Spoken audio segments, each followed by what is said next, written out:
안녕하세요. 저는 결혼을 앞둔 30살의 예비 신부입니다.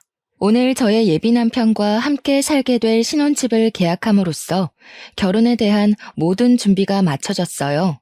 남들은 결혼을 준비하며 많이 싸우고 우울증도 오고 한다던데 저는 모든 것이 너무 순조롭게 잘 진행되어서 그저 행복할 따름이네요. 아무 고민 걱정 없는 제가 이렇게 사연을 보내게 된 이유는 제 옆에 있는 현재 예비 남편이 아닌 2년 전에 만났던 이전 예비 남편에 관한 이야기를 하기 위해서입니다. 사실 저는 2년 전에 결혼까지 약속한 사람이 있었어요. 그 당시에는 정말 내 인생의 마지막 남자라 생각하고 만났는데 결국에는 그 사람에게 어이없이 파혼당하고 헤어졌네요. 헤어지고 나서는 좀 힘들기는 했지만 지금 보면 그 사람과 헤어져서 더 좋은 남자를 만날 수 있게 된 것 같아요. 그럼 지금부터 2년 전으로 돌아가 저의 이전 예비 남편 이야기를 꺼내볼까 해요. 2년 전, 저는 아버지의 회사에서 격리로 근무하고 있었습니다. 아버지의 회사는 저희 할아버지부터 운영을 해오던 회사로 설립한 지 60년이나 되었고 직원 수도 80명에 연 매출도 100억이 넘는 알짜배기 중소기업이랍니다. 할아버지께서 회사를 설립하고 대표로 계시다가 5년 정도 전에 건강 악화로 경영 일선에서 물러나시고 그 자리를 아버지가 물려받게 되었죠.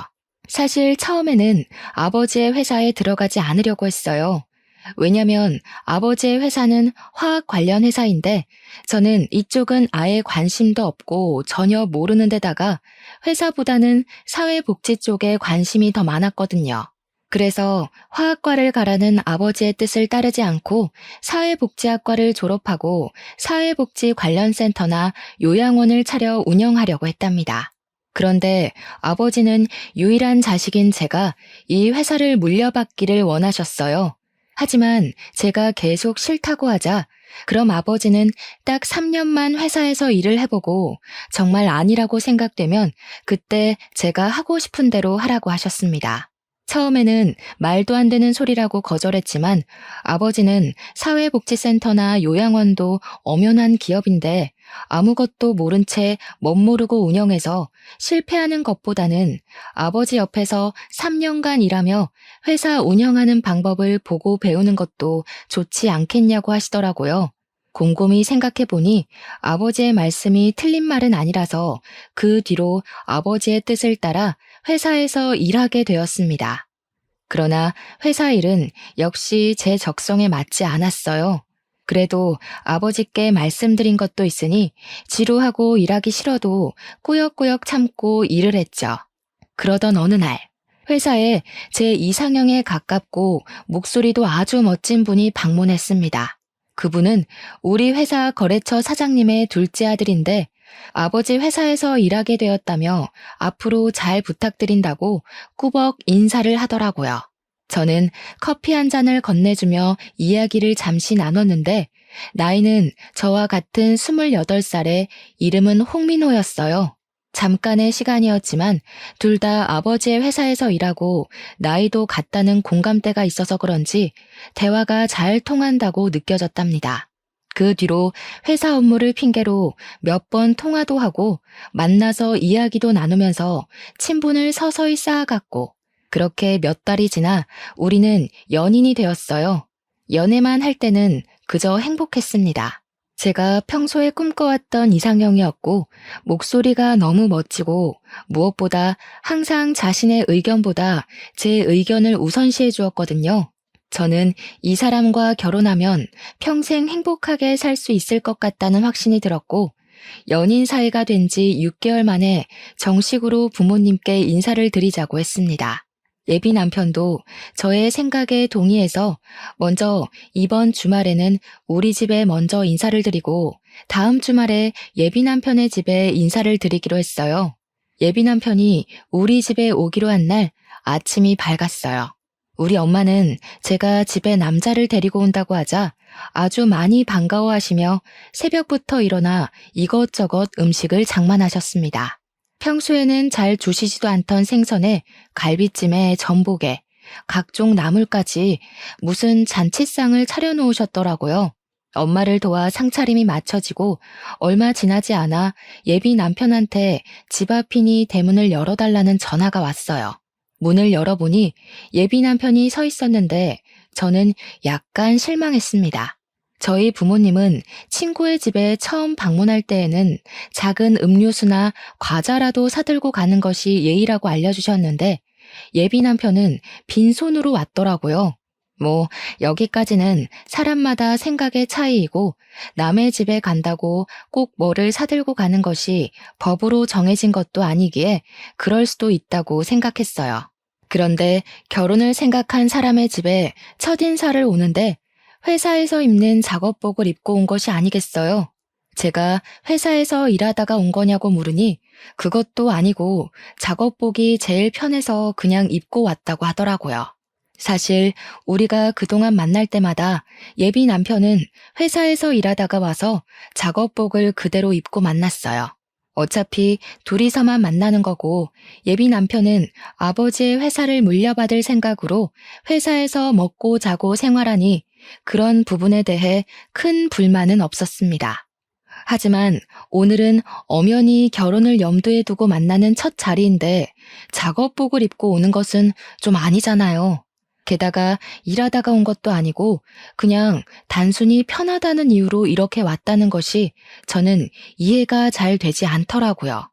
부모님도 조금 당황하신 눈치였지만 일단 제가 집에 처음으로 데리고 온 남자이니 반갑게 맞이해 주셨습니다. 예비 남편은 엄마가 준비하신 음식을 아주 맛있게 먹었고 엄마는 그런 모습이 보기 좋았는지 이것저것 더 먹으라고 챙겨주시더라고요. 아버지는 거래처 사장님의 아들과 이렇게 연이 닿은 것이 신기하다며 이것도 인연이라면 인연이니 앞으로 우리 회사와 예비 남편의 회사가 서로에게 도움을 주는 좋은 관계로 남았으면 좋겠다고 하셨어요.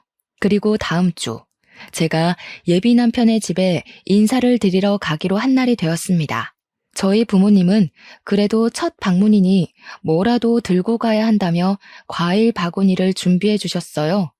옷도 그냥 편하게 청바지에 티셔츠를 입고 가려고 했는데 엄마는 첫인사인데 이렇게 입고 가는 것은 조금 아닌 것 같다며 정장 스타일의 원피스를 입고 가라고 하시더라고요. 그렇게 저는 원피스에 과일 바구니를 들고 예비 남편의 집 앞으로 가서 전화했습니다. 그런데 예비 남편이 전화를 받지 않더라고요. 2번, 3번 해도 전화를 받지 않길래 벨을 눌렀더니 예비 남편이 자다 일어난 얼굴로 잠옷을 입고 나왔어요. 오늘 분명히 인사를 드리러 간다고 어제 통화까지 했는데 지금 이 시각까지 잠을 자고 있느라 전화도 받지 못했다는 것이 좀 그렇더라고요. 어찌되었든 예비 남편을 따라 집 안으로 들어갔습니다. 저는 솔직히 지난주에 우리 엄마가 그렇게까지 차려주셨으니 거하게 한 상은 아니더라도 약간의 음식은 준비가 되어 있을 줄 알았어요. 그런데 예비 시부모님은 제가 와도 소파에 앉아서 TV를 보고 계시고 집안은 청소도 하지 않았는지 엉망진창이더라고요. 준비된 음식은 당연히 아무것도 없었고요. 김연이 맞지? 민우한테 이야기 들었어. 어머, 무슨 과일 바구니를 다 사왔어. 우리 집에 과일도 많은데. 일단 그래도 사왔으니 잘 먹을게. 주말에는 원래 쉬어야 하니까 청소도 못했어. 이해하지? 거래처 사장님 딸이라고 들었네. 이렇게 만나게 돼서 반가워요. 그럼 집 구경도 하고 잘 놀다가 가요. 나는 방에 가서 낮잠 좀 자야겠어. 저는 분명히 이 집에 결혼을 생각하고 첫인사를 온 것이었는데 부모님은 제가 그냥 친구로서 놀러 온 것으로 생각했는지 아무 준비를 하지 않으셨더라고요. 뭔가 좀 이상했지만 일단 예비 남편을 따라 집과 예비 남편의 방을 구경했어요. 저는 예비 남편의 방을 구경하다가 혹시 부모님이 오늘 인사하러 온다는 것을 모르셨냐고 물었습니다. 예비 남편은 알고 계셨는데 왜 그러냐고 하길래 저는 그래도 오늘 첫인사라서 집에서 밥이라도 같이 먹으며 이야기를 할 줄 알았다고 말했어요. 우리 집은 원래 주말에는 늦게 아침 먹어서 점심을 잘 안 먹어. 대신에 저녁을 빨리 먹지. 그리고 사실 지금 이 시각은 낮잠 시간이야. 뭐? 그러면 차라리 다른 시간으로 잡지. 왜 이 시간에 잡았어? 나는 그래도 오늘 부모님이랑 이야기도 좀 나누고 할 줄 알았는데. 에이, 그렇게 진지하게 할 얘기가 뭐가 있어? 그냥 집 구경이나 하고 간단히 인사하면 되지 뭐. 안 그래? 그냥 가볍게 만날 때는 정말 잘 맞는다고 생각한 예비 남편이었는데 진짜 제 남편이 된다면 잘 맞지 않을 것 같다는 생각이 조심스럽게 들었습니다. 일단 방에서 나와 다시 거실로 갔어요. 거실에는 여전히 예비 시어머니께서 TV를 보고 계시더라고요. 예비 남편은 예비 시어머니 옆에 앉고 저도 일어서 있기도 뭐하고 해서 예비 남편 옆에 앉았습니다. 예비 시어머니는 TV를 보다가 제가 가져온 과일 좀 먹어보자며 예비 남편에게 과일을 깎을 칼과 접시를 가져오라고 했어요. 예비 남편이 주방에서 칼과 접시를 챙겨오자 예비 시어머니가 저에게 칼과 접시를 넘기며 과일 좀 깎아보라고 하고 다시 TV를 보시는 게 아니겠어요? 솔직히 저는 아직 손님이고 오늘 처음 보는데 대뜸 과일을 깎으라고 시키시니 너무 당황스럽더라고요. 하지만 과일 깎는 것이 어려운 일이 아니니 그냥 과일 바구니 안에서 사과와 배를 가져와 깎았어요. 연희야, 껍질이 너무 두껍네. 껍질을 얇게 깎아야지. 너 회사 일하느라 살림은 하나도 해보지 않았구나? 티가 너무 난다. 결혼하기 전에 과일 깎는 법부터 배워와. 알겠니? 예비 시어머니는 제가 깎아둔 껍질을 들고 너무 두껍게 깎았다고 타박하며 과일을 드시기 시작했어요. 예비 남편은 예비 시어머니의 그런 말을 듣고도 아무 말도 하지 않고 과일을 혼자 집어먹더라고요. 솔직히 우리 집에서는 예비 남편 온다고 상다리 휘어지게 잔치상을 차려 대접했는데 여기서는 물 한 잔도 받아 먹지 못하고 이렇게 과일이나 깎고 있으며 타박까지 듣는 것이 화가 났어요. 그래도 처음 뵙는 자리인데 굳이 소란을 만들고 싶지는 않아서 그냥 꾹 참고 있었습니다. 그런데 너네는 결혼하면 엄마한테 용돈 얼마 줄 거야? 연희 너희 회사는 꽤 크니까 부모님 도움 많이 받을 수 있지 않아? 나중에 연희 네가 회사 물려받을 수도 있고 말이야. 저는 아버지 회사에는 관심 없어요. 지금은 3년만 회사에 다녀보라고 하셔서 그냥 다니고 있는 거예요. 그리고 저는 결혼할 때 친정의 도움 없이 제 힘으로 결혼을 하고 싶어요. 그래? 그럼 뭐 많이 모았어? 할아버지께서 저 20살 때 성인 된 기념으로 주신 제 명의 아파트 하나 있고 어릴 때부터 돈 모으고 투자도 하고 해서 결혼을 준비할 정도의 돈은 있어요. 아파트가 있어? 그럼 네 아파트에서 너희 신혼살림 꾸리면 되겠다. 참, 요새 내 주변에 며느리 본 사람들 이야기 들어보니까 며느리들이 시댁에 한 달에 100만 원씩 용돈 준다더라. 자산이 그 정도나 있으면 너희도 한 달에 용돈 100만 원 가능하겠다. 우리 민호가 여자는 기막히게 잘 골라왔네. 엄마, 당연하지. 연희도 회사 계속 다니고 나도 아버지 밑에서 일하면 그 정도는 가능하지 않겠어? 연희야, 그치?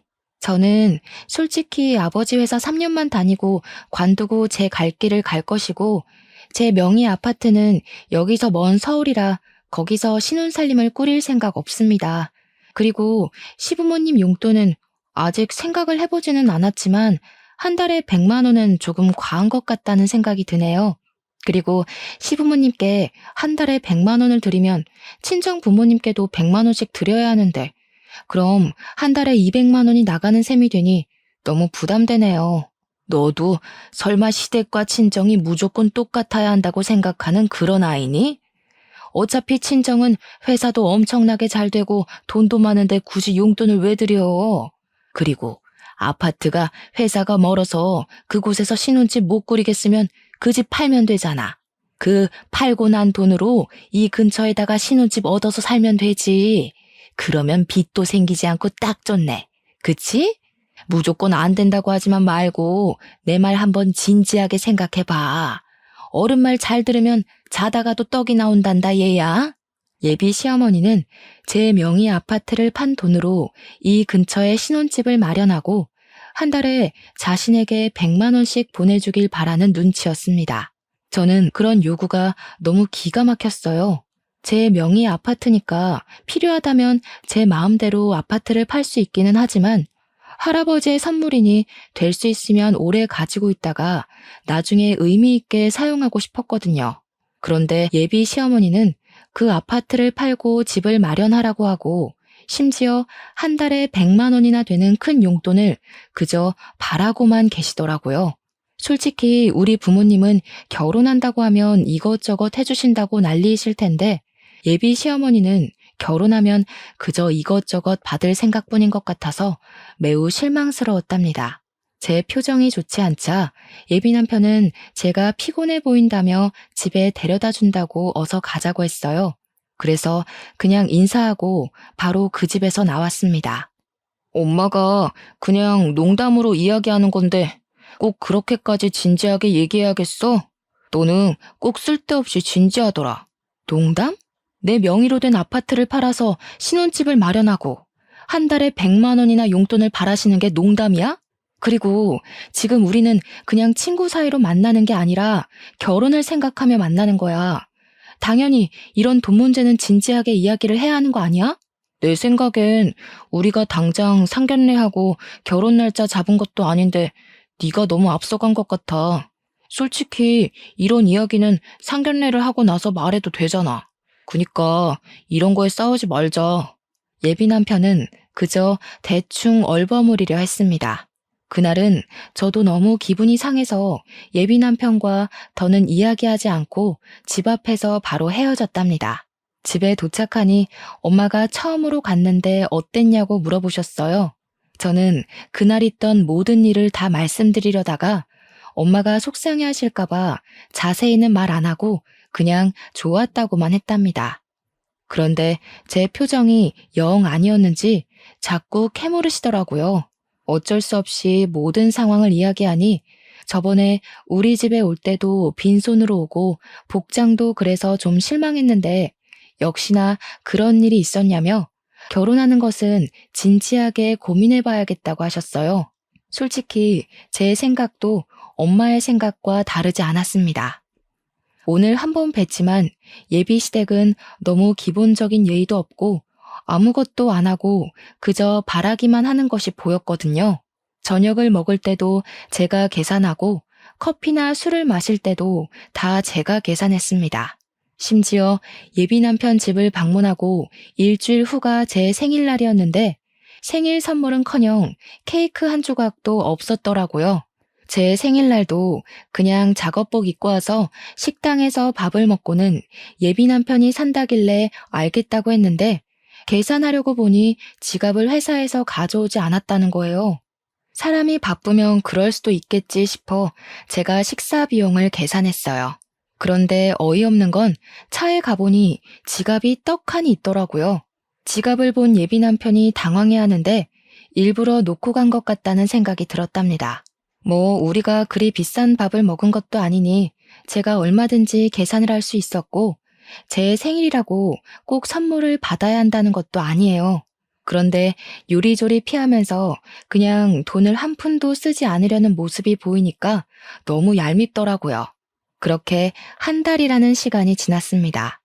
한 달 동안 예비 남편은 저와 만나며 한 번도 계산하지 않았고 저 혼자 데이트 비용을 내니 너무 부담스러워서 만나는 횟수도 줄이고 있었답니다. 그러다가 예비 남편의 생일이 다가왔고 선물을 준비하려다가 예전에 예비 남편이 제게 했던 대로 그냥 밥만 먹으려고 했어요. 맘 같아서는 저도 똑같이 지갑을 두고 가고 싶었지만 그래도 그건 아닌 것 같아 그러지는 않기로 했네요.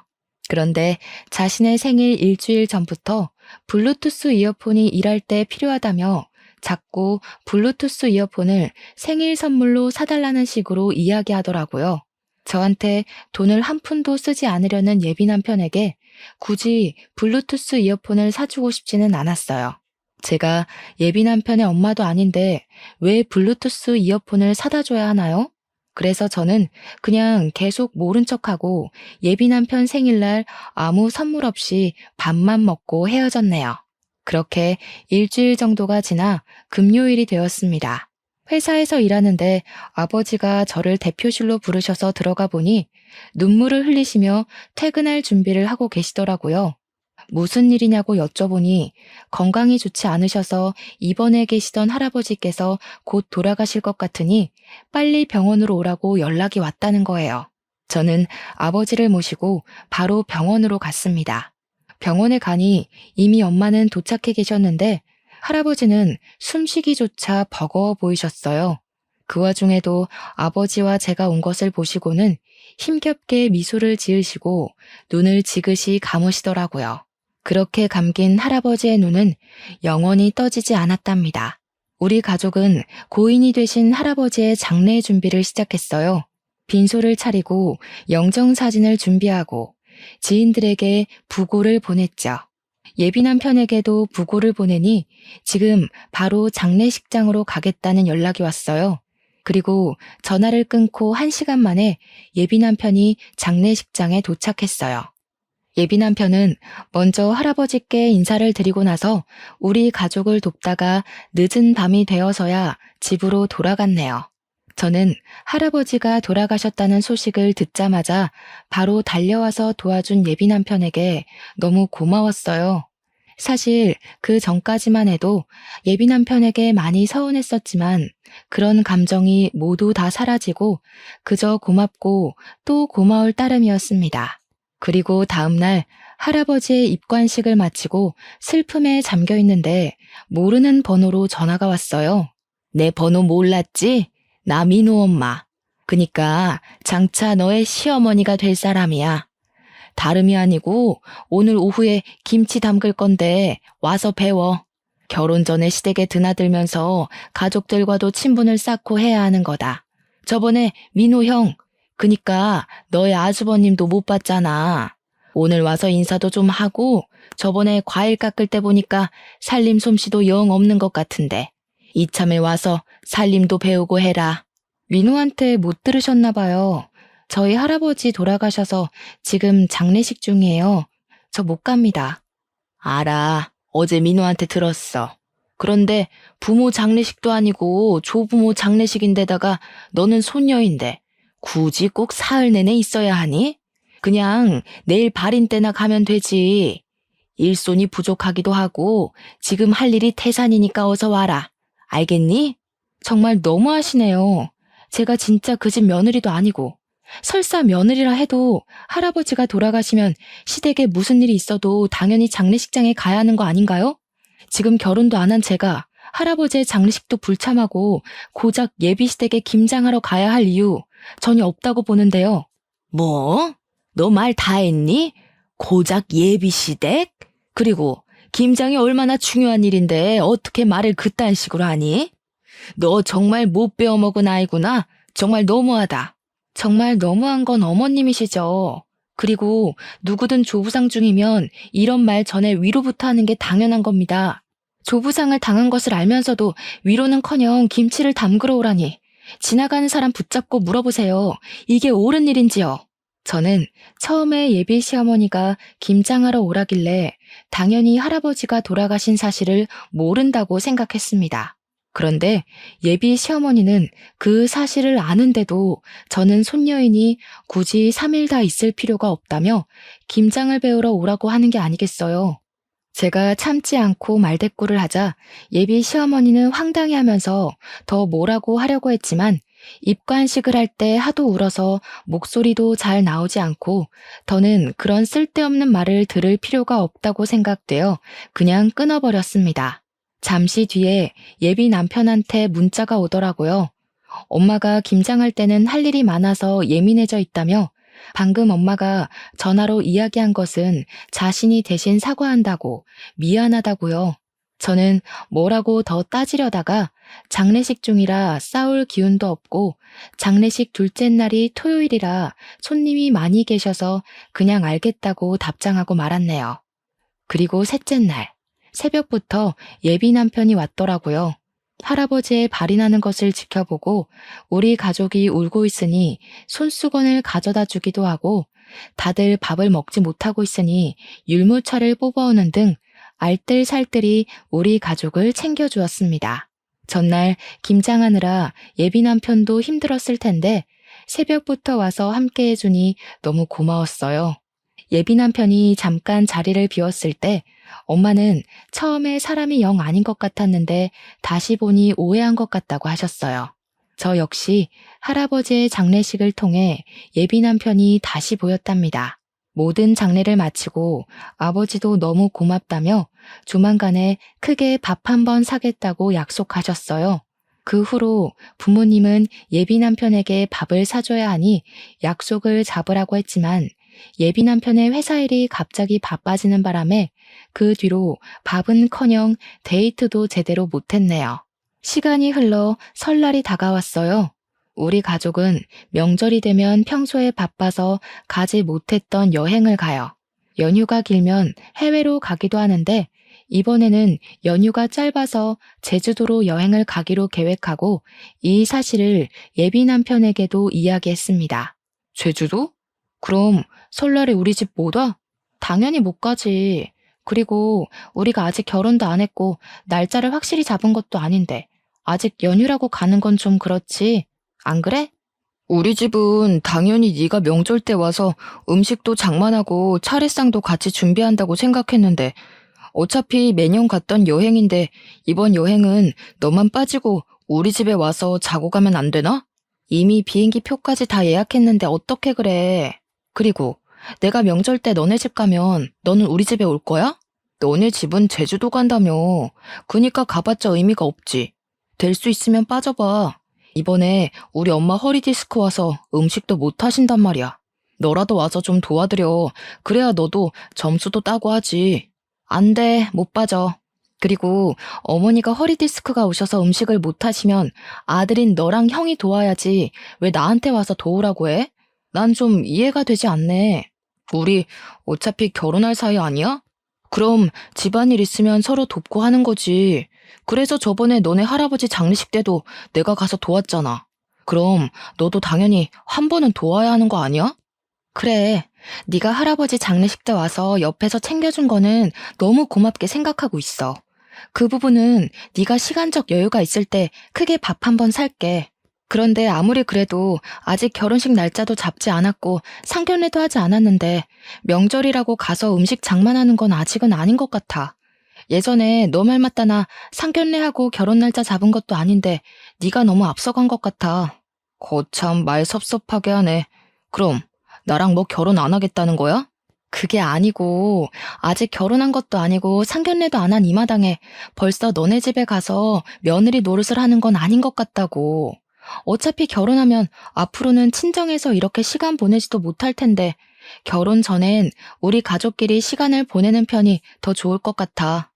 일단 너의 뜻이 뭔지 알았어. 그럼 엄마한테는 그냥 여행을 간다는 말 안 하고 친척 집에 간다고 할게. 왜 굳이 그렇게 거짓말해? 그냥 여행을 간다고 해. 내가 뭐 친구들이랑 가겠다는 것도 아니고 매년 해왔던 것처럼 가족끼리 여행 가겠다는데 꼭 그게 그렇게 잘못된 거야? 매년 해왔다 해도 그렇지. 예비 며느리가 시댁에 와서 일은 하지 않고 여행을 간다는데 그걸 반길 시부모가 어딨겠어? 글쎄, 나는 굳이 거짓말을 왜 해야 하는지 잘 모르겠네. 난 솔직히 이런 거로 우리가 다투는 것도 이해가 안 가. 그리고 예비 며느리? 우리가 뭐 결혼식 날짜라도 잡았니? 상견례라도 했어? 저와 예비 남편은 서로의 생각을 전혀 이해하지 못했어요. 그렇게 시간이 흘러 설 연휴가 시작되어 우리는 계획대로 제주도로 떠났습니다. 제주도 숙소에 도착해서 짐을 풀고 있는데 예비 시어머니한테 전화가 왔어요. 나다. 너 가족끼리 제주도 갔다며? 결혼을 생각하면 당연히 시댁에 와서 살림도 배우고 같이 음식 장만도 하고 어른들께 인사도 해야 하는 거 아니냐? 저번에 김장 때는 할아버지 돌아가셨다고 못 온다더니 이번에는 명절인데도 여행을 간다고 못 와? 이게 말이나 되는 소리니? 이번에는 너도 있으니 음식도 많이 하려고 재료도 많이 준비했는데 이 모든 것을 나 혼자 해야 한다니 정말 막막하구나. 제가 민호한테도 이야기했는데 저는 사실 상견례도 하지 않은 제가 굳이 명절이라고 시댁에 가서 음식을 해야 한다는 게 도무지 이해가 되지 않네요. 그리고 음식 장만할 사람이 필요하면 그 집에 아버지도 계시고 아들도 2명이나 있는데 넷이서 오손도손하게 앉아서 하면 되지. 꼭 제가 필요한가요? 무슨 제가 조리사도 아니고 말이에요. 이게 말이면 다인 줄 아나? 너네 부모가 그따위로 가르쳤니? 예비 시어머니가 버럭 소리를 지르는데 그 소리가 얼마나 큰지 옆에 있던 엄마가 다 듣고 모든 상황을 알게 되었답니다. 엄마는 예비 시어머니의 이런 황당한 요구에 화가 단단히 나셔서 저의 핸드폰을 뺏고 스피커로 어머니와 통화를 하셨어요. 저 연희 엄마 되는 사람입니다. 연희 아직 결혼도 하지 않았는데 김장이 웬 말이며 명절이라고 오라는 건 무슨 경우예요? 막말로 대개 아드님이 결혼 전부터 우리 집에 불려오면 좋겠습니까? 예비 며느리도 엄연히 며느리입니다. 앞으로 우리 집에 사람이 될 텐데 와서 살림도 배우고 가풍도 배우고 해야지요. 그리고 사위랑 며느리는 달라요. 며느리는 시댁에 뼈를 묻어야 하는 사람이에요. 사위는 백년손님, 며느리는 출가외인도 모르세요? 무슨 조선시대에서 오셨어요? 지금 시대가 어느 시대인데 아직도 출가외인 타령이세요. 우리 집 귀한 딸 연희 그런 집으로 시집 못 보냅니다. 그쪽이 대개 아드님 귀하게 키운 것처럼 저도 우리 연희 쥐면 부서질까 불면 날아갈까 애지중지 키웠습니다. 전 죽었다 깨어나도 그 집으로 시집 못 보내니 그런 줄 아세요. 이보세요. 뭐 말이면 단 줄 아세요? 그리고 그렇게 나오면 제가 몰라봬서 죄송하다고 할 줄 알아요? 저도 그 집이랑 결혼 못해도 아쉬울 거 하나 없어요. 시댁에 대한 기본 도리도 모르는 아이를 며느리로 들일 마음 추호도 없습니다. 시댁에 대한 기본 도리요? 그러는 그쪽은 사람에 대한 기본 도리가 하나도 없으시네요. 상 치르는 아이한테 김장하러 오라고 하지를 않나. 아직 결혼도 안 했는데 전화해서는 소리 지르면서 어서 오라고 하지 않나. 저는 이렇게 도리가 없는 집안에 우리 연희 절대 못 보냅니다. 전화 끊습니다. 엄마는 많이 화가 나셔서 민호랑 절대 결혼시키지 않을 테니 그만 만나라고 하셨습니다. 저 역시 저번 김장 때와 이번의 사건을 통해 결혼하면 고생길이 환히 열리는 것이 눈에 보여 결혼할 마음은 진작에 접었고 여행을 마치고 나서 예비 남편을 만나 살아온 가정 환경이 너무 맞지 않아 결혼을 못하겠다고 말해야겠다 생각했죠. 그래도 일단 시간을 내서 제주도에 왔으니 맛있는 음식도 먹고 재미있는 시간을 보냈습니다. 비록 바람이 불고 추워서 밖에서 놀지는 못했지만 가족끼리 숙소에서 알차게 시간을 보내고 다시 집으로 왔네요. 여행을 마치고 집으로 돌아와서 예비 남편에게 전화했는데 받지 않더라고요. 문자와 카톡을 남겨도 읽지도 않고 답장도 없었어요. 그 다음 날도 그 다음 날도 예비 남편은 연락이 되지 않았습니다. 집으로 찾아갈까 했지만 뭐 지금 서로 애틋해서 하루라도 못 보면 죽겠는 사이도 아니고 헤어지자고 말하려는 판에 굳이 집 앞까지 찾아가고 싶지는 않더라고요. 그냥 언젠간 연락이 오겠지 싶었고 또 무엇보다 우리 회사에 업무차 2주일에 한 번씩은 오니까 언젠간 회사에서 볼 거로 생각했답니다. 그렇게 연락이 되지 않은 지 4일 정도가 지났어요. 예비 남편의 회사에서 사람이 왔다길래 보니까 예비 남편이 아닌 다른 사람이 와 있더라고요. 혹시 누구시냐고 했더니 예비 남편 회사 사장님의 첫째 아들, 즉 예비 남편의 형이었어요. 인사를 하고 제자리에 와서 일하려는데 회사에서 오랫동안 근무를 한 과장님이 예비 남편의 형이 예전에 파혼하고 정말 오랜만에 왔다는 거예요. 무슨 말이냐고 했더니 4년 정도 전에 결혼한다며 엄청나게 좋아하면서 청첩장까지 돌렸는데 결혼하지 못했대요. 그러면서 외모도 나쁘지 않고 성격도 좋으신 분 같은데 왜 파혼을 했는지 모르겠다고 하더라고요. 저는 그 이야기를 들으니 왜 파혼한지 알 것만 같았어요. 시어머니라는 사람이 아직 상견례도 안 하고 결혼 날짜도 잡지 않은 제게 앞으로 며느리가 될 사람이라며 얼토당토 아니한 것들을 과하게 요구하는데 결혼 날짜까지 잡았었다면 황당하고 어이없는 것들을 얼마나 요구했겠어요. 보나마나 불보듯 뻔하죠. 형님이 성격이 좋아도 시어머니 자리가 그 모양인데 어떻게 결혼까지 할 수 있었겠습니까? 저는 형님과 결혼하려고 했던 그 여자분의 마음이 100번, 1000번 이해가 가더라고요. 그렇게 한 달 정도가 지났지만 여전히 예비 남편은 연락도 문자도 없었어요. 물론 우리 회사에도 오지 않았고요. 연락이 없는 지 2달 정도 되었을 때 집에서 쉬고 있는데 아버지가 아직도 민호와 만나고 있냐고 물어보셨습니다. 그래서 솔직히 제주도에 다녀온 이후로 연락이 두절돼서 만나고 있지는 않은데 따로 집에 가서 기다리기도 싫고 해서 그냥 연락 없이 지내고 있다고 했어요. 10살짜리 애들도 아니고 결혼까지 생각했다가 헤어질 마음이 있으면 만나서 이야기하고 제대로 끝내야지. 일방적으로 연락을 끊는 건 무슨 경우라니? 아들이나 그 아버지나 정정당당하지 못한 것은 똑같구나. 사실 민호네 회사에서 우리 회사 제품이 좋지 않은 것처럼 거짓말을 하며 악의적으로 허위 사실을 유포했단다. 내가 알아보니 거기 사장, 그러니까 민호의 아버지가 그런 짓을 벌인 것 같아. 그래서 요새 회사 매출이 떨어진 거예요? 보니까 거래처에서 연락도 많이 안 오고 거래량도 많이 줄었더라고요. 그래. 그래서 거래처 사장들한테 일일이 다 전화해서 오해라고 말하고는 있는데 일단 너는 지금 헤어진 것이 맞는 거지? 마음 같아서는 경찰에 허위사실 유포죄로 고소해버리고 싶지만 경찰서 들락날락하는 것도 번거로운 일이니 그렇게까지는 않고 그냥 너와 민호와 있던 일들 거래처에 이야기하며 인성이 좋지 않은 집안이라고 거래처들에 말하고 싶은데 그래도 되겠니? 네, 전 그래도 상관없어요. 그냥 그렇게 꼭 해주세요. 그런 집은 절대로 잘 되면 안 돼요. 그 후로 아버지는 거래처 사장님들께 예비 남편과 저의 이야기를 다 퍼뜨렸습니다. 그랬더니 거래처 사장님들은 예비 남편의 회사가 경영도 아주 더럽게 하고 인성도 별로라며 하나 둘씩 예비 남편의 회사와 거래를 끊겠다고 했답니다. 결국 예비 남편의 회사는 매출이 없어 회사가 문을 닫았고 이렇게 회사가 망하고 나니 그제야 예비 남편에게 전화가 왔어요. 야, 너네 아버지 때문에 우리 회사 다 망했잖아. 이게 지금 뭐 하는 짓이야, 치사하게. 오랜만이네. 몇 달 만에 연락했으면 최소한 그동안 잘 지냈냐고 안부 인사 먼저 하는 게 예의 아니니? 먼저 치사하게 나온 쪽이 누군데 우리한테 난리야? 우리 아버지가 무슨 근거 없는 이야기 했니?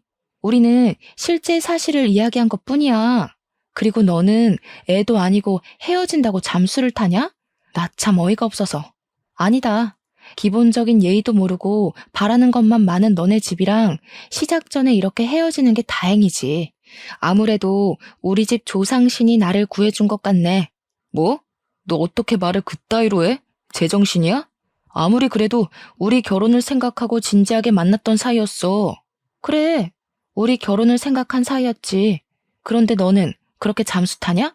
지금 우리 거의 3달 만에 연락한 건 알고 있지? 우리가 정말 진지하게 만남을 생각했다면 이렇게 오랫동안 잠적했겠어? 우리는 이제 결혼을 앞뒀던 사이가 아니라 원수보다도 못한 사이가 된 거야. 알겠니? 더는 너랑 내가 할 얘기 없을 것 같은데 끊는다. 차마 잘 지내라는 말은 못하겠다. 안녕. 저는 마지막으로 하고 싶던 말 다 쏟아내고 끊어버렸고 그 뒤로 연락이 오지 않았습니다. 이렇게 저는 파혼했네요. 그 뒤로 한동안은 뭔가 마음이 허해서 회사 일과 공부에만 미쳐서 살았어요.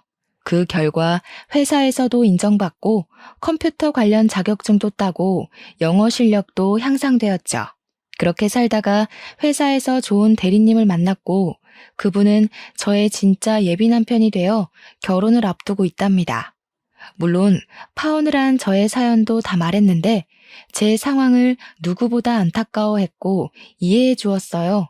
게다가 제 진짜 시부모님이 되실 분들은 너무 인자하시고 집에 방문하면 하나라도 더 챙겨주시려고 하세요. 정말 저를 딸처럼 생각하시는 것이 눈에 보여서 너무 감사한 마음으로 행복하게 결혼 준비를 하고 있답니다. 연애와 관련된 말 중에 똥차가 가고 벤츠가 온다라는 말 있죠? 아마 한 번쯤은 다들 들어보셨을 텐데 저는 사실 이 말을 싫어했어요. 본인 스스로 벤츠를 살 수 있는 능력을 키우면 되는데 아무것도 하지 않고 벤츠처럼 좋은 남자가 오기만을 기다리는 것 같았거든요.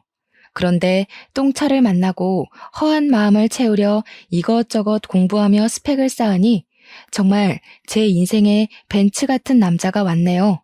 2년 전 파혼을 겪으면서 한때는 정말 우울하기도 했는데 그래도 지금 생각하면 그때 많이 배우고 내면적으로 성장하게 된 계기가 된 것 같아요. 지금 제 사연을 듣고 계시는 분 중에서도 예전에 저처럼 파혼을 생각하시거나 파혼을 이제 막 경험한 분들도 분명히 계실 것으로 생각합니다.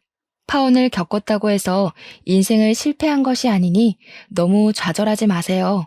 여러분에게 파혼의 시련을 안겨준 똥차가 갔으니 이제는 자신의 스펙을 쌓고 내면을 착실하게 다져서 여러분만의 벤츠를 꼭 찾으셨으면 좋겠습니다. 희망과 용기를 잃지 마시고 열심히 살아보자고요. 저의 사연을 듣고 누군가는 위로와 용기를 얻길 바라며 저의 이야기를 마쳐볼까 합니다. 들어주셔서 감사합니다.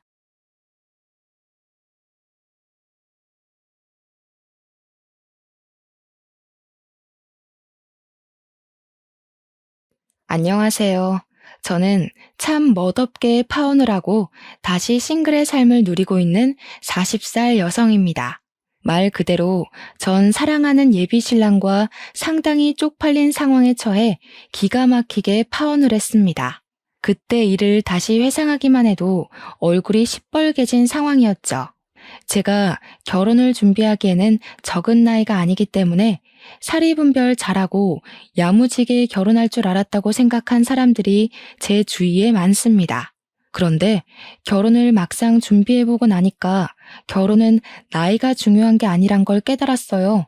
나이를 먹어도 어떤 난관이든 실수하는 사람이 수두룩하고요. 나이 어려도 똑똑한 사람 무지 많습니다. 인생은 어찌 보면 경험치 차이에 따라 선후배로 나눠져야 되는 게 아닌가 싶네요.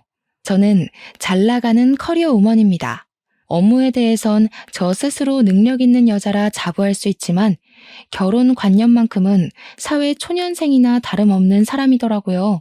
말을 나름 거창하게 표현해 저 스스로를 포장해봤지만 실상은 그냥 무지해서 바보같이 뒤통수 당한 사람이에요.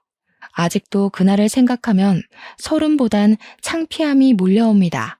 저의 잘못이란 걸 저 또한 무척 잘 알고 있으니 나이 먹고 왜 저러나 하는 시선보다는 저럴 수도 있겠구나 생각하며 들어주셨으면 합니다. 제게는 진실한 사랑이라고 느낄만 했던 시기가 좀 늦게 찾아왔습니다. 살면서 연애를 안 해본 건 아니지만 그동안 결혼하고 싶을 만큼 이렇다 할 남자가 없어서 짧게 만나고 헤어지길 반복했어요. 제가 나이가 드니까 당연히 연애를 시작한다면 언젠가는 결혼 얘기로 이어질 수밖에 없었는데 그럴 때마다 남자 쪽에서 먼저 뒷걸음질을 쳤습니다. 그래서 저는 평생 독거 인생으로 일만 하며 살다가 갈 줄 알았어요. 근데 사람에게는 다 때가 있고 기막힌 운명이 있다더니 한날 난생 처음 결혼하고 싶다는 마음을 느껴보도록 해준 상대가 나타났습니다. 당연히 예비 신랑의 존재였고 저는 그 만남을 특별하게 생각했어요. 저는 음악 쪽으로 직업을 가지고 있는 사람입니다. 제가 운영하는 학원에 예비 신랑이 수강생으로 들어왔었어요. 지금 생각하면 예비 신랑이 제게 의도적으로 접근했다는 걸 알겠는데 그때만 해도 제가 남자를 안 만난 지 너무 오래되어 순진했던 것 같습니다. 예비 신랑은 저보다 5살이 어린 친구였어요. 당연히 초반에는 예비 신랑을 남자로 생각하지 않았습니다. 5살 차이면 제 인식에선 저의 또래가 아니라 한참 어린 친구였거든요. 그런 친구에게 호감을 느낄 건더기도 없었지만 제게 호감을 표시해 줄 거라고도 생각을 못했어요. 그래서 예비 신랑이 처음으로 제게 호감 표시를 했을 때 바로 선을 그었습니다. 하지만 예비 신랑 고집도 보통이 아니더라고요. 제게 근 1년이나 일관된 마음을 보여주는데 기간이 길어지니까 그게 단순한 호기심이 아닌 진심이라고 제가 착각을 해버렸지 뭡니까? 지금 생각해보니 참 우스운 착각이었네요. 그렇게 제가 마음을 열자 그 이후 예비 신랑의 표현은 좀 더 적극적으로 이어졌습니다. 부담스럽지 않은 선에서 예비 신랑이 제 사적인 영역을 조금씩 침범해 왔고, 나중에는 제가 예비 신랑이 곁에 있는 걸 당연하게 생각될 정도로 함께 하는 날이 늘어갔어요. 자연스레 연락을 주고받는 건 물론이고, 돈 없는 학생이었던 예비 신랑은 제 학원에 자처해서 아르바이트를 하기도 했습니다. 아침부터 귀가 전까지 둘이서 같이 시간을 보내다 보니까 예비 신랑의 존재가 제 편견 속 어리기만 한 모습과는 다른 장점들도 많이 보이더라고요. 나이에 비해 꽤 현실적이었고 실속 있다는 것 외에도 애늙은이처럼 말하는 본색 또한 상당히 어른스럽고 중후했습니다. 예비 신랑과 같이 있으면 오히려 제가 예비 신랑보다 떨어지는 기량을 가진 것 같기도 했어요. 한참 즐기고 놀만한 나이인데도 늘 자기 일에 열심인 예비 신랑에게 배울 점이 많아서 더 좋았습니다. 제 감정이 예비 신랑과 마음이 같아지고부터는 저희 관계가 속전속결로 이루어졌어요. 귀엽게도 제 마음이 뭐라고 예비 신랑은 그걸 굉장히 고마워하더라고요. 저희는 연애를 하면서 더 사이가 깊어졌습니다. 저보다 예비 신랑이 가진 마음의 속도가 더 빨랐는데 예비 신랑은 이미 저랑 결혼까지 할 생각으로 만나고 있었다더군요. 나는 자기처럼 청순한 여자랑 결혼하는 게 소원이었어. 마음이 청순한 사람은 요즘 세상에 생각보다 찾기 어렵거든. 그런데 내가 볼 땐 자기가 딱 그래. 그래서 결혼을 한다면 자기랑 할 거야, 나는. 마음씨 깨끗한 여자를 원했다면서 제게 은근슬쩍 결혼 얘기를 한 번씩 꺼냈었어요. 그때마다 장난기 어린 분위기와는 다르게 표정이나 눈빛이 진중하여 저도 모르는 사이 예비 신랑에게 빠져들었죠. 예비 신랑은 30대 초중반인데도 모은 돈이 상당했습니다. 이미 자기 명의의 집도 있고 차도 있는 능력남이라 우리가 당장 결혼을 하더라도 형편에는 문제는 없는 여건이었어요. 저 또한 나이도 나이지만 열심히 살았기 때문에 재력이 평타 이상은 되는 수준이었거든요. 제가 연애보단 일에 미쳐 살며 저를 위한 투자를 많이 했던 사람이라 저도 돈 없어서 허덕여 본 지는 오래되었습니다. 이렇듯 저랑 예비 신랑은 마음만 맞는다면 언제든지 결혼을 준비해도 문제될 게 없는 사이였어요. 하지만 저는 당시 저희가 연애를 한 지는 고작 3, 4개월밖에 안 되었던 터라 아직 결혼을 고민하기엔 만남이 짧았다고 생각을 했습니다. 나는 결혼을 좀 더 진지하게 만나보고 알아본 후에 진행하고 싶어. 자기가 결혼할 준비가 다 됐다는 건 나로서도 믿음직한 부분이긴 해. 근데 우리 아직 만난 지 1년도 안 됐잖아. 나는 시간에 쫓겨서 급하게 결혼하고 싶진 않아. 고맙게도 예비 신랑은 제 의견을 존중해주며 더 이상의 진도는 서두르지 않았어요. 덕분에 마음 편히 한 2년 가까이 사귀다가 드디어 결혼을 약속하게 되었는데 그때는 제가 40살이 되었기 때문에 더는 고민할 수가 없어서 결단을 내리게 되었습니다. 결혼을 평생 안 할 거면 예비 신랑과 가벼운 만남만 가지다 헤어졌겠지만 저도 함께하고 싶은 사람이 생기면 결혼을 해야겠다고 생각은 하고 있었거든요.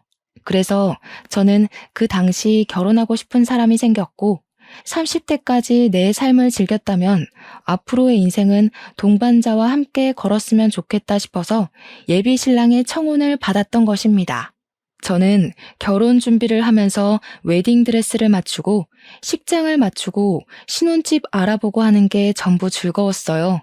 사랑하는 사람과 함께할 새로운 미래가 너무 기대되어서 기분이 한껏 부푼 상태였죠.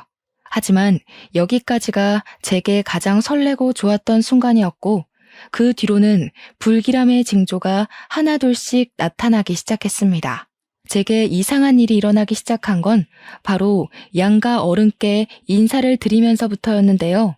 저희 집에 인사 간 것까지는 별다른 문제가 없었거든요. 그런데 예비 시댁에 갔을 땐 좀 이해할 수 없는 일들을 겪었습니다.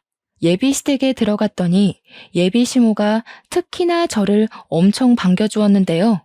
예비 신랑이 화장실 간 사이 집 구경시켜주겠다며 저를 데리고 막 돌아다니다가 예비 시부모 방까지 들어가게 됐거든요. 그런데 예비 시부가 쓰는 책상에 웬 모르는 젊은 여자 사진이 하나 있더라고요. 그 옛날 책상들 보면 유리로 덮인 책상 있잖아요.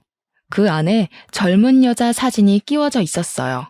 예비 시모의 젊은 모습이라고 하기엔 사진 자체가 너무 현대식이라서 예비 시모는 아닌 듯 했고, 예비 신랑한테 여동생이나 누나가 있냐고 하니 그건 또 아니었거든요. 웬만하면 모른 채 할 수도 있었지만 책상에 끼워 놓을 정도면 어느 정도 소중한 사람이라는 거 아닙니까?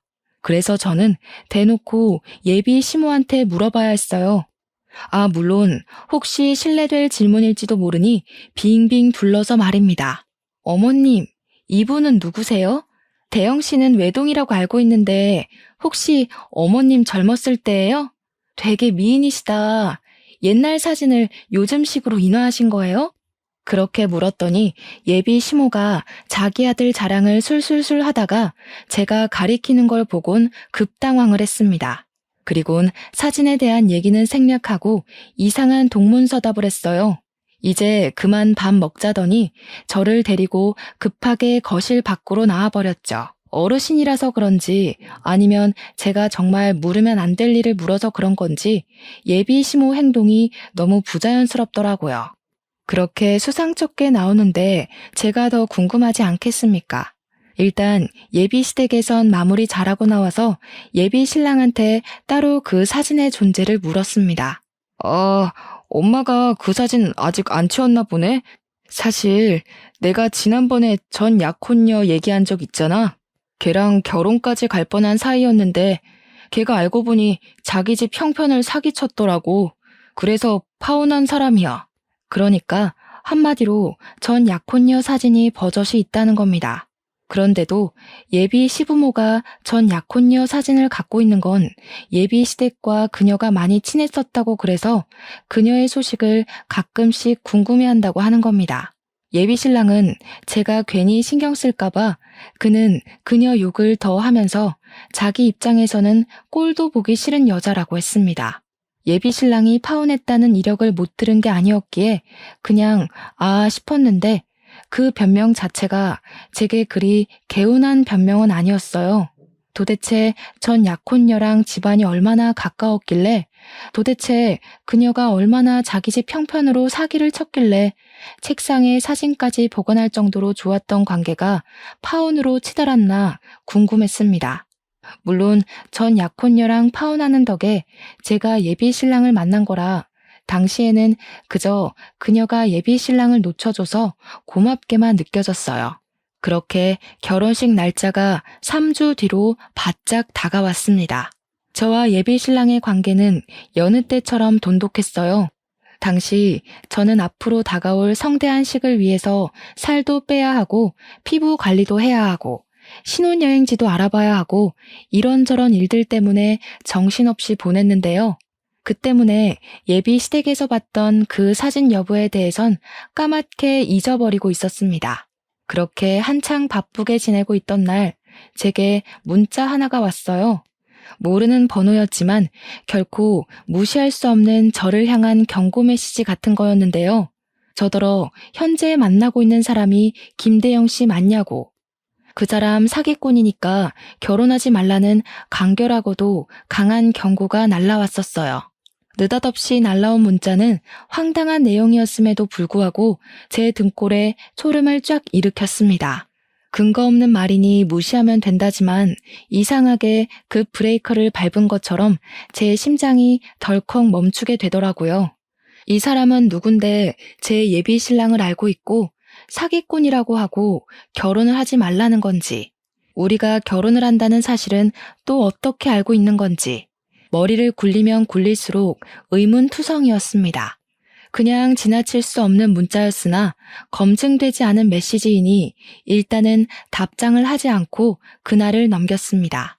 그럼에도 그날은 하루 종일 제 머릿속에 그 문자 내용들만이 가득했어요. 그리고 바로 그 다음날 제가 답장이라도 해주길 바라는 건지 같은 번호로 비슷한 분위기의 문자가 또 날라오더라고요. 문자 내용은 역시나 예비 신랑과 결혼을 하지 말라는 협박조의 설득이었죠.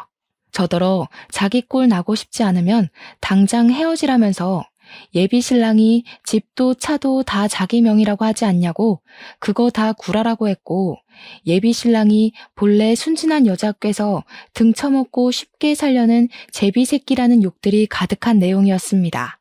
이런 문자는 하루 이틀을 시작으로 매일매일 날라오기 시작했어요. 그럴 때마다 저는 계속 읽고 무시했고 그 찝찝한 문자를 그저 누군가의 장난일 뿐이라고만 생각하려 했습니다.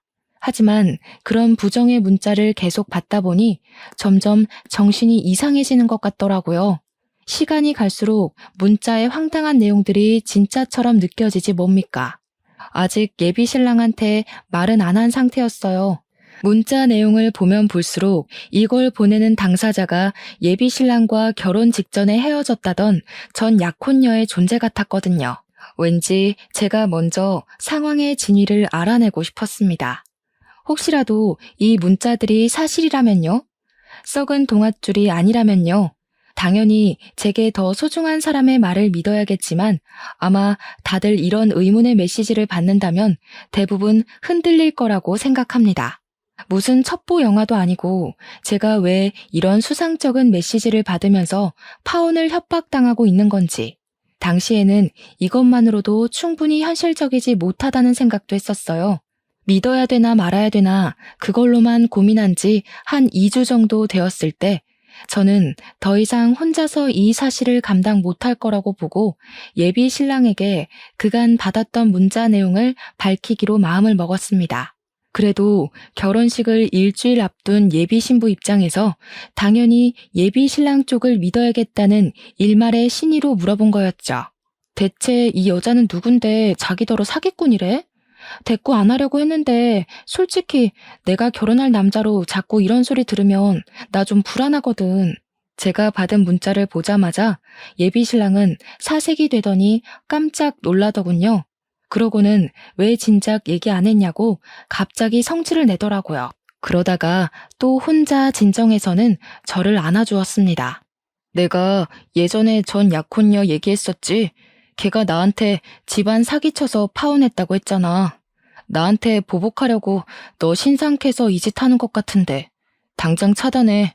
상대해줄 가치도 없는 여자야. 보복을 무슨 이런 식으로 하는데? 내 번호는 또 어떻게 알아서 이러는 거래? 이거 엄연히 범죄야. 자기도 이 여자가 이러는 거 몰랐을 정도면 이거 경찰에 신고해야 돼. 하는 짓이 정말 스토킹이잖아. 원래 뭐 없는 애들이 더 그리 추잡하게 나오는 거야. 그런 애들은 신고해도 답이 없어. 내가 진짜 알아서 할게. 돈 몇 푼 쥐어주면 더는 안 이럴 거야. 돈 몇 푼을 쥐어주는 것도 제 입장에서는 이해가 되지 않아서 예비 신랑을 말렸습니다.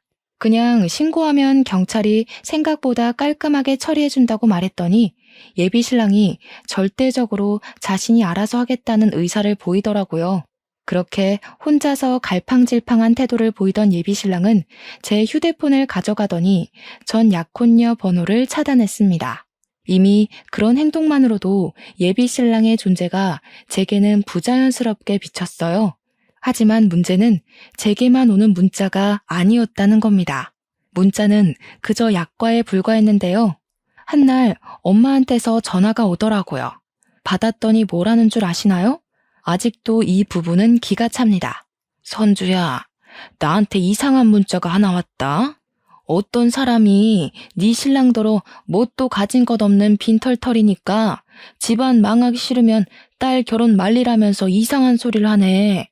이게 다 무슨 말이니? 이 문자 받고 네 아빠랑 얼마나 놀랐다고. 이때부터 저는 이게 예산일이 아니라는 걸 본능적으로 느꼈어요.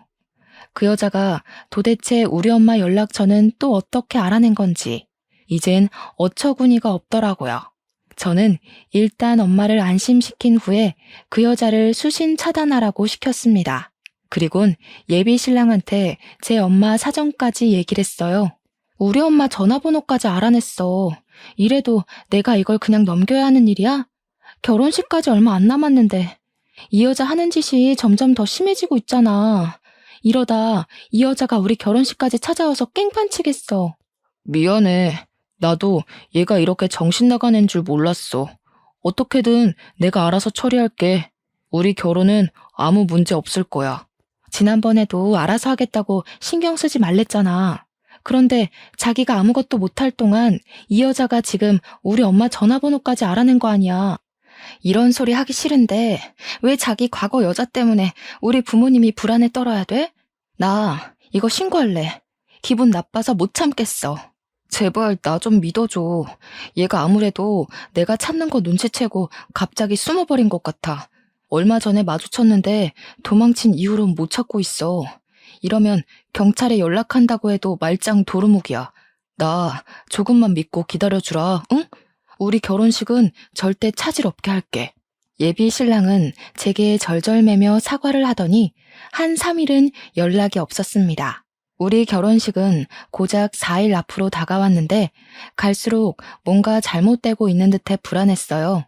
그렇게 3일 뒤, 새벽 늦게 예비 신랑한테서 문자가 왔는데 혹시 전 약혼녀가 찾아간다면 절대 문 열어주지 말라는 연락이었습니다. 이건 또 뭔 소린가 싶어서 보자마자 화가 났어요. 저는 신혼집 들어가기 전까지 부모님 집에 머물고 있는 중이었거든요. 혹시라도 무슨 일이 생길지도 모른다는 예비 신랑의 주의를 듣자 온몸에 공포가 싹 오르더라고요.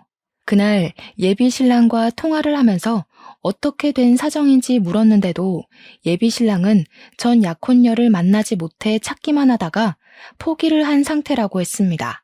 그래서 혹시 우리 집을 찾아가기라도 할까봐 미리 주의를 주는 거라 했어요. 그러면서 미안하다는 말까지 꼭 덧붙였고 피해는 없도록 하겠다는 신뢰성 없는 말로만 저를 위로했죠. 그 일 때문에 예비 신랑과 새벽 내내 통화를 하느라 밤잠을 샌 저는 피곤한 몸으로 출근을 강행했습니다. 그리고 문을 열고 나가자마자 풍기는 악취 때문에 선 졸음마저 다 깼을 정도로 놀라고 말았어요. 대체 이게 무슨 냄새인가 싶어 주위를 둘러보다 발견을 한 건데요. 세상에나 우리 집 대문 뒤에 웬 사람 똥이 있는 거 아니겠어요? 그냥 모양새나 굵기 등을 봐선 분명 사람 똥 같았습니다. 그리고 그게 조금 뭉개져 있었는데 밟은 것도 아니고 누가 인위적으로 손을 이용해 퍼낸 모양새로 놓여 있더군요. 그 모양새가 가리키는 징조는 바로 제 눈앞에서 확인이 되었어요. 우리 집 바깥 문고리에 똥이 처발러서 굳어 있더라고요. 저는 그 자리에서 악 소리를 지르며 기겁하고 집 안에 들어갔습니다. 제 비명소리에 부모님이 저를 걱정해서 뛰쳐나왔고 저는 부모님께 상황 설명할 새도 없이 그 자리에서 바로 경찰서에 신고를 해버렸어요. 얼마 뒤 경찰이 우리 집을 찾아왔는데 제가 사정을 설명하기도 전에 문 밖에서 이미 상황 파악을 한 듯 했습니다. 누가 그랬는지 지피는 사람 있냐는 경찰의 말에 저는 당장 예비 신랑의 전 약혼녀를 불렀어요. 전화번호 말고는 모르는 사람인데 그동안 받은 협박 문자까지 보여주면서 이상한 스토킹을 받고 있었다고 고발했습니다. 경찰은 제가 준 전화번호와 건물 내 CCTV를 이용해서 전 약혼녀의 인상착의를 확보해 바로 추적에 들어갔어요.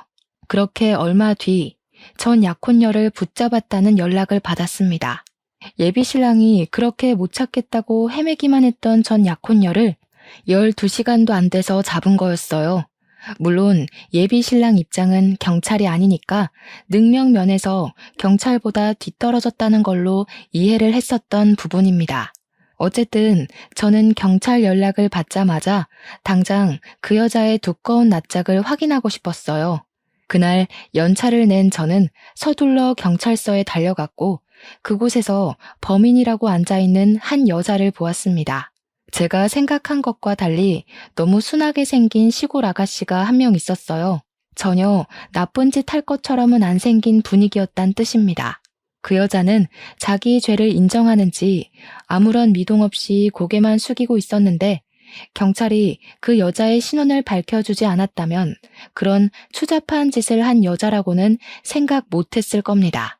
경찰 덕분에 저는 그 여자가 전 약혼녀라는 걸 알았고 바로 그 전 약혼녀를 붙잡고서 그동안 받았던 스트레스를 쏟아냈어요.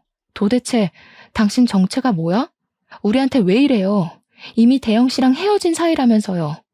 그쪽이 대영 씨한테 사기 쳐놓고 왜 대영 씨더러 사기꾼이라고 하는 건데요? 이거 엄연히 스토킹이에요. 이럴수록 그쪽만 더러운 꼴 당하는 거 몰라요? 그 인간이 그러던가요? 저보고 사기꾼이라고? 아주 살려고 발버둥을 치고 있구만. 저기요. 정신 똑바로 차리고 믿어야 될 걸 믿으세요. 40살이면 사회생활 좀 하셔서 사람 보는 눈 있을 거 아니에요. 그 인간이 하는 말 중에서 여태껏 확신할 만한 구석이 있었던가요? 전 약혼녀는 순한 얼굴과 다르게 예비 신랑을 비꼬면서 가소롭다는 듯 얘기를 했습니다. 그리고 저는 이 여자의 말을 다시 곱씹을 수밖에 없었어요. 예비 신랑이 하는 말에 확신한 적 있었냐는 전 약혼녀의 도발은 저를 더 불안하게 만들었거든요. 저도 모르게 예비 신랑의 행실을 곱씹어 봤는데 이 여자 질문에 알맞은 답이 당장 떠오르지 않더라고요. 결국 저한테 고맙다고 인사하게 될걸요? 제가 그쪽을 도울 입장으로 이런 흙구덩이에 발을 담그는 건 아니고요. 저도 크게 당한 게 있어서요. 저야말로 그 자식 좀 만나고 싶은데 이 쥐새끼 같은 놈이 보통 날쌘 게 아니네요. 무슨 소리예요? 대영 씨를 만나고 싶다고요? 대영 씨가 당신 찾으려고 얼마나 마음 졸였는데요. 지금도 우리 결혼식 앞두고 당신이 이상한 문자로 협박하는 바람에 혼자서 당신 찾느라 생활도 엉망이 됐다고요. 그 자식이 말은 참 잘하죠. 전생에 진짜 들치라도 됐나 봐요. 어쩜 그렇게 쥐구멍을 잘도 찾아서 빠져나가는지. 그쪽이 아직도 상황 파악 못하는 것 같아서 말하는데 공생이랑 기생을 좀 구분하세요.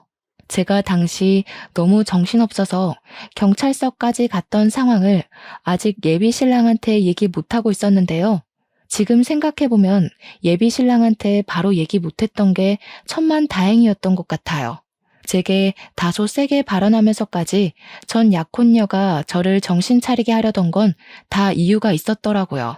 이제부터 밝혀질 전 약혼녀와의 얘기와 그녀가 제게 보여준 증거물은 예비 신랑 때문에 낭떠러지로 떨어질 뻔한 저의 인생을 구제해 주었습니다.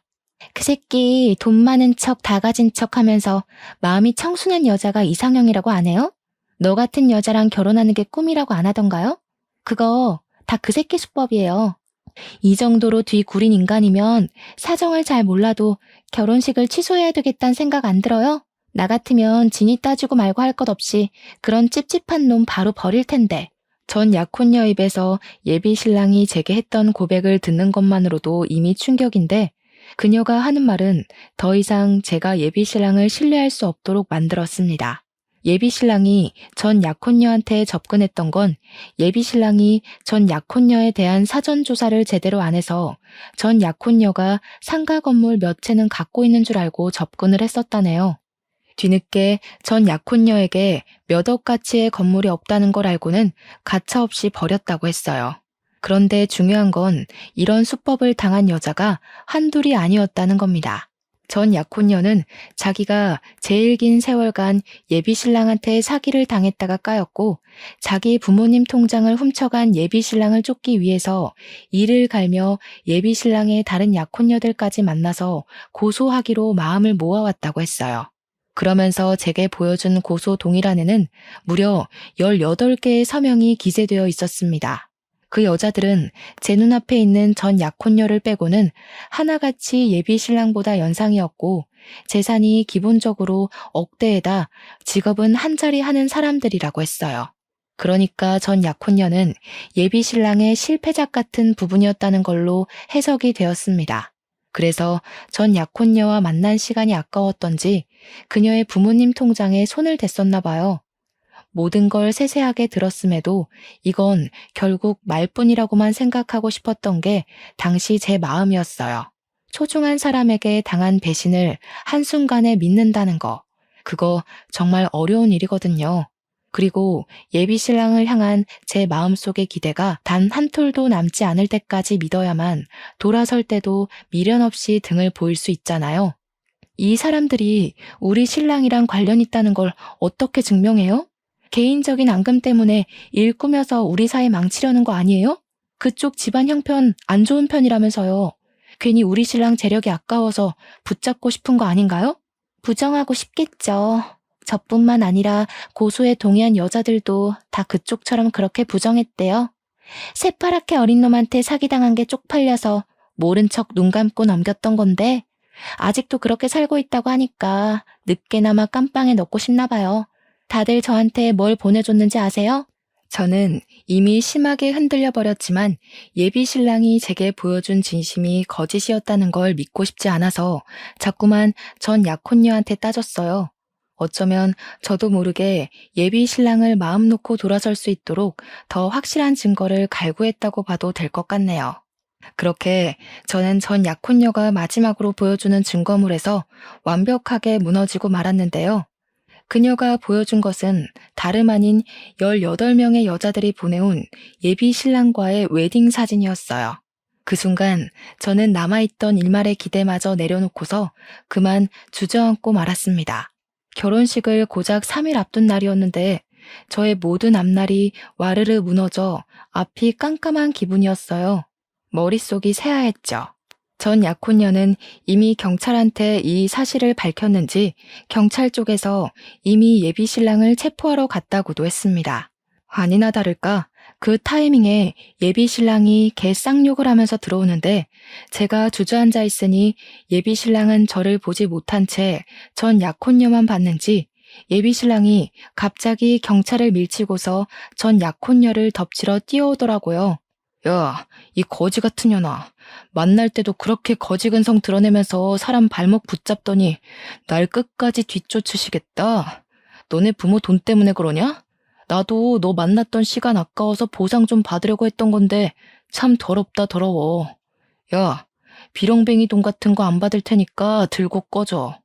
더는 내 결혼 방해하기만 해봐.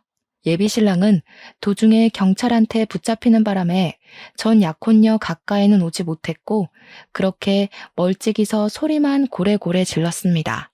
듣자 하니 전 약혼녀 말대로 이 여자 부모님의 돈을 훔친 것도 맞고 예비 신랑의 말씨가 저급하다는 것도 알겠더라고요.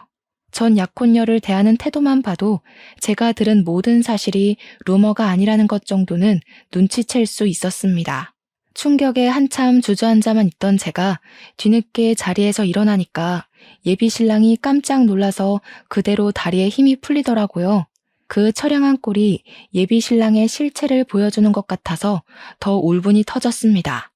예비 신랑은 경찰을 바로 뿌리치고 제게 달려왔어요. 자기가 왜 어떻게 여기 있어? 이 여자가 또 뭐라고 한 거지? 둘이 따로 만났던 거야? 이 여자 정신 나갔으니까 내가 연락하지 말라고 했잖아. 예비 신랑은 혼자서 극도로 흥분을 했다가 불안해하면서 금세 제 손을 잡아왔습니다. 이제 보니 이런 오락가락한 태도가 예비 신랑의 특징인 것 같더군요. 화냈다가 바로 꼬리 내리는 짓 말입니다. 뭐가 그렇게 놓치기 아까워서 나한테 끝까지 숨겼니? 네가 나한테 알아서 하겠다고 떵떵거려놓고 정작 보여준 게 이런 꼴인데 내가 뭘 얼마나 더 믿어줘야 돼? 지금 이 여자가 하는 말보다 네 말이 더 개똥으로 들리는데? 그래, 알아. 그럴 수밖에 없겠지. 나는 저 여자 입노름에 당하고 있는 피해자고 저녀는 가해자니까. 작정하고 얘기를 꾸며온 사람이랑 밑도 끝도 없이 당하는 사람이랑 어떻게 말하는 수준이 같겠어. 예비 신랑은 제 손을 불끈 쥐고서 어떻게든 저의 돌아간 눈빛을 되찾으려고 노력했습니다. 하지만 제 머릿속의 생각은 온전히 한 방향뿐이었어요. 제게 믿음을 갈구하는 이 손으로 예비 신랑이 18명 여자의 뒤통수를 쳤다는 생각에 그저 화가 치밀어 오르기만 했죠. 이제는 저까지 해서 19명을 속인 셈이겠네요. 이 상태로 예비 신랑을 믿기에는 제가 너무 많은 걸 알아버렸고 온갖 정이 다 떨어져서 소름까지 끼쳤으니 예비 신랑한테 돌아가기엔 너무 멀리 와버렸습니다. 저는 예비 신랑의 손길을 바로 뿌리치곤 그대로 기싸대기를 한 대 뒤통수까지 2대를 날렸어요. 야, 이 정신 나간 새끼야. 나는 그래도 너 끝까지 믿으려고 했어. 누가 누구한테 사기를 쳐? 인생이 만만하니? 그렇게 심심했어?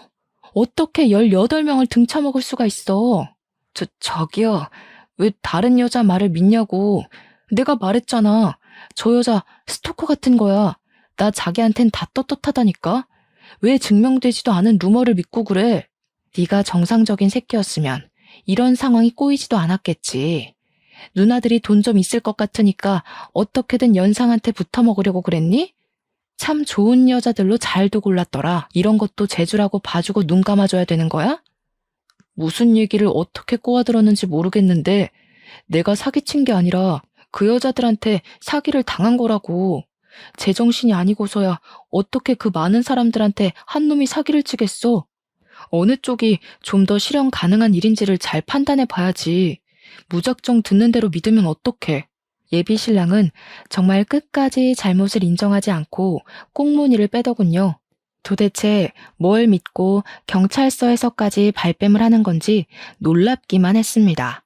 황당했던 저는 전 약혼녀 폰에 있는 18개 웨딩 사진을 예비 신랑 눈앞에 들이밀었어요. 그러니까 이젠 뭐라고 하는 줄 아십니까? 그 여자들이랑 연애만 했대요. 하지만 사귀는 절대 친정은 없었고 단지 웨딩 사진을 찍기만 하면 관계가 파투났다면서 자기한테 그런 안 좋은 사주 같은 게 신 것 같다는 등의 해명을 하기 시작했습니다. 그 와중에도 저와의 결혼만큼은 밀어붙이고 싶었는지 자기의 파혼 팔자 좀 고쳐달라고 우스운 소리로 매달리지 뭡니까? 네 놈이 사람을 얼마나 호구로 봤는지 모르겠는데 하나 간과한 게 있다. 누나들이 너보다 배운 게 더 많아서 하찮은 제비 새끼한테 당한 거 쉬쉬 못 넘겨주거든. 돈 없이는 이 세상 못 살 것 같지? 깜빵 세계는 등 쳐먹으면서까지 돈 구걸 안 해도 잘 살 수 있는 곳이거든. 너한테 아주 딱인 곳이라서 우리가 친히 처박아 두려고. 감방 존재는 또 무서운지 예비 신랑이 시겁해서 무릎까지 꿇었는데요. 찌질하게 질질 짜면서 그제야 진실을 고백하더라고요. 사기친 것도 인정을 했고 저한테 부끄러운 짓을 한 것도 맞는다고요. 그러면서 또 갑자기 자기 집안 형편이 어려운 걸로 동정심을 사려고 하더군요. 그걸 보고 느꼈습니다. 여태 제가 예비 신랑을 많이 봐주고 좋게 좋게 넘어가 줬다는 걸요. 네가 내 돈까지 등쳐먹었으면 나 네 면상 2대로 안 끝냈어. 남자 구실하게 내버려 둔 것만으로도 감사해야 될 거다. 네가 우리한테 사정해야 되는 건 살려달란 소리가 아니라 돈 갚을게요. 그래야 되는 거야 이 애새끼야. 이참에 깜빵 가서 인생교육 좀 받다 나와. 이미 경찰 내부의 사람들은 무릎 꿇고 있는 예비 신랑을 하찮게 바라보는 분위기였습니다. 거기다 대고 전 약혼녀는 그런 예비 신랑 앞에서 그동안 예비 신랑이 사기쳤던 연상녀들 이름을 다 읊어주었어요. 변호사 선임비 많이 들겠다고 파이팅 응원을 해줬죠. 정말 제가 다 쪽팔려서 고개를 들기가 힘들었습니다. 저런 사기꾼 하나 알아보지 못하고 그동안 저놈 옆에서 시시덕거리며 보낸 세월이 모조리 창피함으로 남아버렸어요. 요즘 말로 흑역사라고 하나요? 사연 쓰는 곳이 아니었다면 제 지인들 앞에서는 감히 얘기를 꺼내보지도 못했을 정도로 민망했습니다. 그래도 저는 돈을 뺏기지 않아 다행인 셈이었어요. 다른 여자들은 예비 신랑한테 빌려준 돈이 상당하더라고요. 아마 제가 경제관념에서는 다소 냉정한 타입이라 예비 신랑이 은근슬쩍 보냈던 시그널을 못 알아챈 것일 수도 있습니다. 어쩌면 예비 신랑이 제게 돈을 뜯어가지 못해서 저와 결혼까지 진행하려고 했을 수도 있겠네요. 이래나 저래나 저는 운 좋게 나름대로 피해자 신세를 면했잖아요. 전 약혼녀들의 존재는 저를 공포스럽게 만들었지만 그들 덕분에 인생을 구제받은 셈이니 저는 예비 신랑 고소하는 데는 힘을 보태주기로 했어요. 다시는 이딴 사기꾼 새끼가 사람 마음 가지고 돈을 해먹는 일이 없도록 SNS에 신상까지 까발렸습니다. 저뿐만 아니라 18명 여자들도 전부 도움을 보태주는 덕에 예비 신랑 얼굴을 알리는 건 순식간이었어요. 아, 그리고 전 약혼녀는 저희 집에 똥 처바른 처벌을 따로 받게 되었는데요. 제가 그것만큼은 도무지 이해가 안 돼서 대체 왜 그랬냐고 다시 한 번 더 물었습니다. 그러니 전 약혼녀가 하는 말이 저한테 강하게 충격을 주지 않으면 또 예비 신랑한테 끔뻑 속는 피해자가 생길 것 같아서였다고 해요. 당연히 사람 똥은 아니고 개똥을 모아서 만들어 놓은 거라고 했습니다. 전 약혼녀는 뒤늦게나마 제게 진심으로 사과를 했어요. 그 여자의 말이 변명이었든 아니든 간에 제가 납득할 수 있을 만한 해명이었습니다. 실제로 제가 그런 강력한 방법 덕분에 제가 예비 신랑을 떼어놓을 수는 있었잖아요. 그래서 저는 전 약혼녀 쪽에서 문짝 전체를 배상하는 걸로 하고 합의해줬습니다. 그리고 고소 진행도 방지턱 하나 없이 속전속결 진행되었어요. 예비 신랑은 수많은 대상을 상대로 대략 6억 원가량을 상습 사기친 죄로 4년 유기징역에 처해졌다고 들었습니다. 제가 맞은 뒤통수의 세기에 비하면 아주 허망한 결론이었지만 그래도 불구덩이에 발 담그기 직전에 빠져나올 수 있어 다행으로 보려고 해요. 그런데 역시나 잘못 밟을 뻔했던 똥은 근처만 가도 냄새에 배이는 법인가 봐요. 예비 신랑이 잘못되었다는 사실 때문에 예비 시댁에서 제게 따로 연락이 왔었는데 저를 뭘 얼마나 봤다고 엄청나게 배신을 당한 것처럼 원망을 하더라고요. 내가 너 그렇게 안 봤는데 감히 내 아들을 감옥에 보내? 내 아들이 무슨 사기를 쳤다고 그러냐? 여태까지 아무런 문제 없이 효도하면서 잘만 살아온 착한 아들이야. 어디 그런 쪽팔린 이유를 만들어다가 남의 집 귀한 자식한테 먹칠을 해? 이보세요. 저희가 상견례 안 한 이유는 뭔 줄 알고 큰 소리세요? 그쪽 아드님께서 그쪽들이 말실수라도 할까봐 입막음 시키려고 생략한 거랍니다. 긴 말하기 싫고 아드님 쪽팔린 죄명을 믿든 말든 그건 내 알 바 아니고요. 이미 피해자들이 그놈 잡아먹으려고 쌍심지를 켜고 있어요. 아들 목숨 건사하길 바라면 사기꾼 부모답게 집안에 꽁꽁 숨어서 사시는 게 좋을걸요? 그날 예비 시모 전화를 깔끔하게 마무리했지만 왠지 이쪽 사정을 예비 신랑의 전 약혼녀한테 알려주고 싶더라고요. 예비 시댁에서 전 약혼녀랑 많이 친했었다고 했잖아요. 그래서 전 약혼녀한테 예비 시모 연락처를 넘기며 예비 시댁의 입장을 전달해 주었습니다. 그랬더니 전 약혼녀가 예비 시모한테 바로 전화를 걸었나 보더라고요.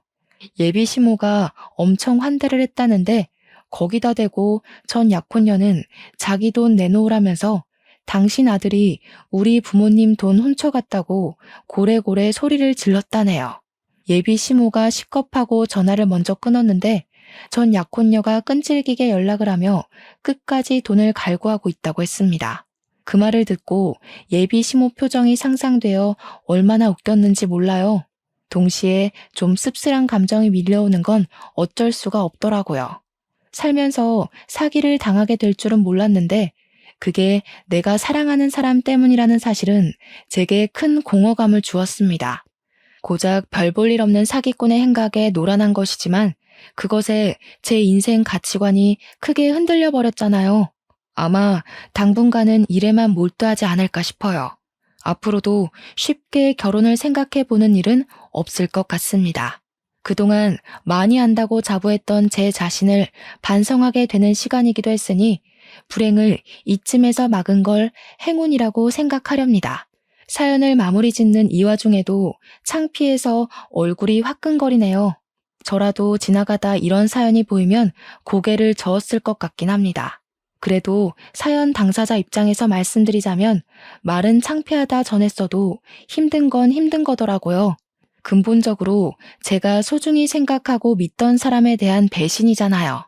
이런 부분을 생각하고 들어주셨다면 제 허탈한 기분이 좀 더 잘 전달되지 않았을까 싶습니다. 아무튼 나이 40살이 되어서야 한 번 더 인생을 돌아보게 된 한 노처녀의 속풀이였어요. 재미있게 들어주셨다면 감사하고 쓴소리 한마디 던지겠다면 달게 받겠습니다. 그럼 그럼 늘 인생 평안하시고 부름만 쏙쏙 골라서 피해가는 지혜를 잔뜩 받으시길 기원할게요. 감사합니다.